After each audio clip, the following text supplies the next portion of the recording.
In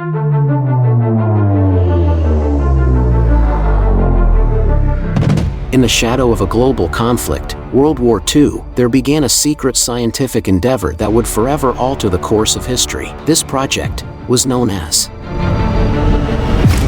the Manhattan Project.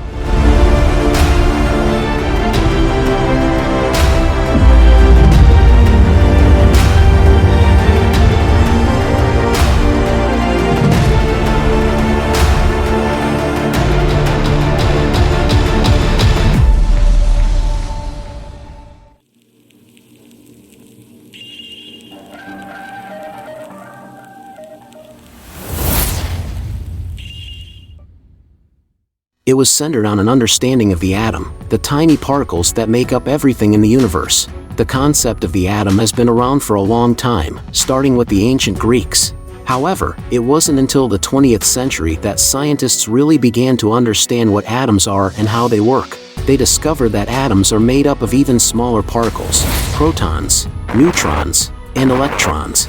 They also discovered that the nucleus, made up of protons and neutrons, could be split apart in a process known as nuclear fission, releasing a large amount of energy. This was a fascinating scientific discovery, but it also had a darker side. In the late 1930s, some scientists began to realize that this process could potentially be used to create a very powerful bomb, far more destructive than any weapon that existed at the time. Among these scientists was Albert Einstein, one of the most famous physicists in history. Though Einstein himself did not work directly on the Manhattan Project, his letter to President Franklin D. Roosevelt in 1939, warning that Nazi Germany might be working on such a bomb, played a key role in starting the project. Following Einstein's letter, the United States government launched the Manhattan Project in 1942. The project was named after the Manhattan Engineer District of the U.S. Army Corps of Engineers because much of the early research was done in Manhattan, New York.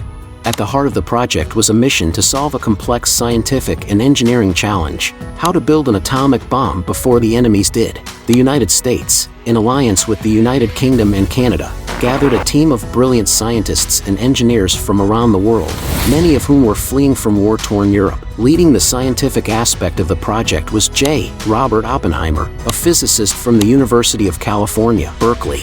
Oppenheimer was a natural choice to head the project. With his brilliant mind, charismatic leadership, and the respect he commanded among his peers, the military aspect was led by General Leslie R. Groves, a hard-driving Army engineer who was instrumental in keeping the project on track and maintaining its utmost secrecy.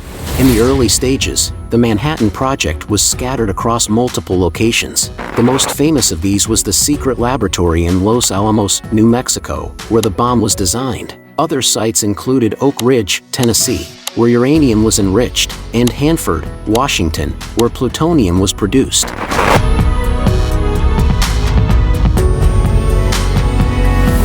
As we mentioned before, three primary sites form the backbone of the Manhattan Project: Los Alamos, Oak Ridge, and Hanford. These locations were selected for their remoteness and the availability of the resources needed for the project. Each site was essentially a small city, complete with housing, stores, and schools for the workers and their families. However, these weren't typical cities. They didn't even appear on maps. The work being done was so secret that even the U.S. Postal Service didn't officially recognize their existence. At Los Alamos, in the beautiful but isolated mountains of New Mexico, teams of scientists under the direction of J. Robert Oppenheimer worked to design and construct the atomic bomb. This was a tremendous challenge, as no one had ever built a nuclear weapon before. The task required not only theoretical physics but also practical engineering, and the team faced numerous setbacks and failures along the way.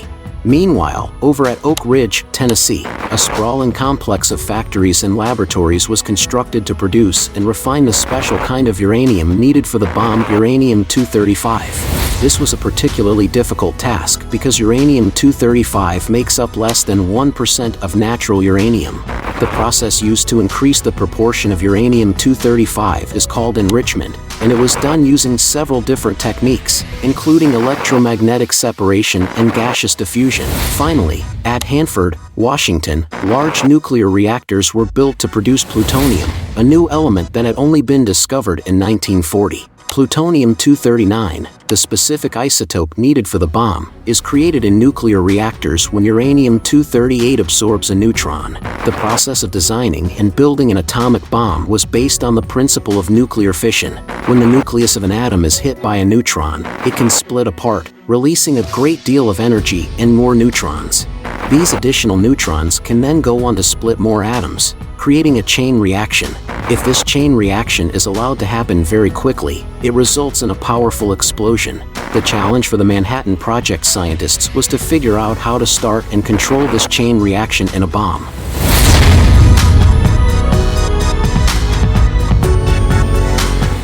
We now reach a critical point, the first successful detonation of an atomic bomb, a test that was codenamed Trinity.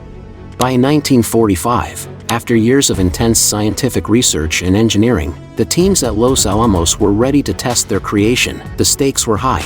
The outcome of the Trinity Test would determine the fate of the Manhattan Project and, in many ways, the trajectory of World War II and the future of international conflict. On July 16, 1945, in the seclusion of the Jornada del Muerto Desert in New Mexico, the world's first atomic bomb, called the Gadget, was ready for its trial. The Gadget was hoisted to the top of a 100-foot steel tower for detonation. The scientists and military personnel anxiously waited in bunkers, miles away from the test site, with their eyes fixed on the tower. At 5:29 a.m., the calm desert morning was shattered as the Gadget detonated, creating an enormous mushroom cloud that reached 40,000 feet into the sky. The explosion's force was equivalent to about 20,000 tons of TNT, far exceeding the expectations of many scientists. The blast instantly vaporized the steel tower and turned the surrounding sand into a green, glass-like substance named trinitite. J. Robert Oppenheimer, witnessing the terrifying yet mesmerizing sight, famously quoted a line from the Bhagavad Gita, a sacred Hindu scripture. I remembered the line from the Hindu scripture, the Bhagavad Gita. Now I am become death, the destroyer of worlds. His words echoed the profound impact and potential devastation that nuclear weapons could bring to humanity. The Trinity Test was a stunning success, proving that the atomic bomb was no longer a theoretical concept but a horrifying reality. Yet, the excitement of scientific achievement was tempered by the grim understanding of what this power could do in the wrong hands, or even in the right hands at the wrong time.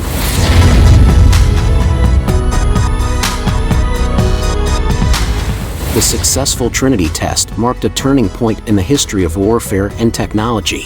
The scientists and military leaders of the Manhattan Project had proven that it was possible to harness the enormous power within the atom. But this achievement also came with a deep moral quandary. Should this destructive power be used, and if so, how and when? After intense discussions among American military and political leaders, it was decided that the atomic bomb would be used against Japan in an effort to end World War II. The objective was to force Japan into surrender, and to do so quickly, to avoid a prolonged war with potentially much higher casualties. On August 6, 1945, a B-29 bomber plane named Enola Gay, after the mother of the pilot Colonel Paul Tibbets, took off from Tinian Island in the Pacific Ocean with a 9,700-pound uranium-235 bomb named Little Boy.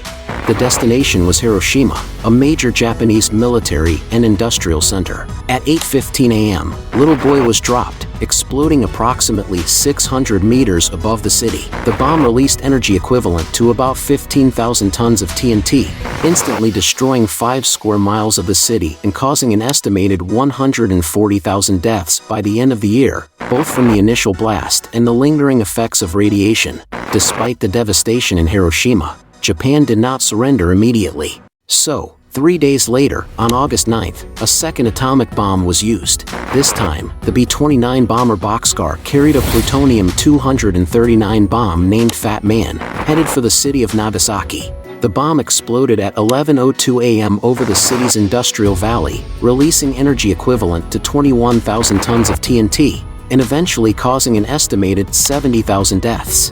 On August 15th, 6 days after the bombing of Nagasaki, Japan announced its surrender, bringing World War II to an end.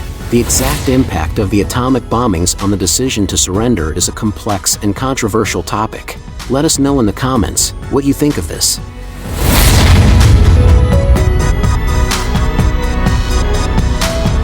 In the aftermath of Hiroshima and Nagasaki, the world was forced to reckon with a new reality, the era of nuclear power. The Manhattan Project, though born out of wartime urgency, had far-reaching implications for both warfare and peaceful applications of nuclear energy. Let's delve into the legacy of this pivotal project and the world it shaped. Following the end of World War II, the atomic bombs and the science behind them could not be unmade or unknown. Nuclear weapons quickly became a central part of international military strategy, leading to a period known as the Cold War. This was a time of high tension between the United States and the Soviet Union, where both nations amassed large nuclear arsenals. The fear of nuclear war became a constant presence in global politics.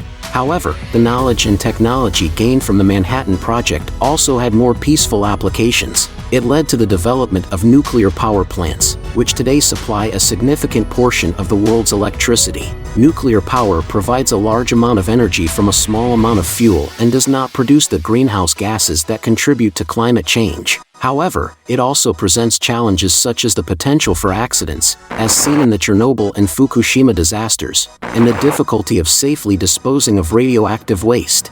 In the scientific community, the Manhattan Project led to a new understanding of the responsibilities and ethical obligations of scientists. Many of the scientists who worked on the Manhattan Project, including J. Robert Oppenheimer, were deeply conflicted about the use of the atomic bombs. In the years following the war, they advocated for international control of atomic energy and non-proliferation of nuclear weapons, and they promoted the idea that scientists should consider the potential societal impacts of their work. The sites of the Manhattan Project themselves have been preserved as historical landmarks. In 2015, the U.S. Congress established the Manhattan Project National Historical Park, which includes locations in Los Alamos, Oak Ridge, and Hanford.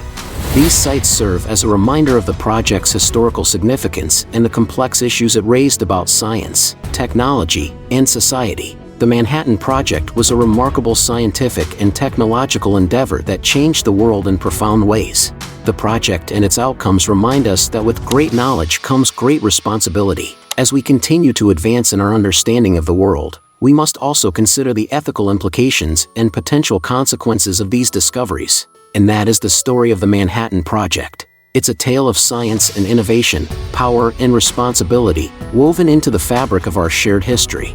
It serves as a reminder that our future is not just shaped by the advances we make, but also by the choices we make on how to use them. As always, thank you for joining us. Don't forget to like the video and subscribe to Cogni Plus. Stay curious.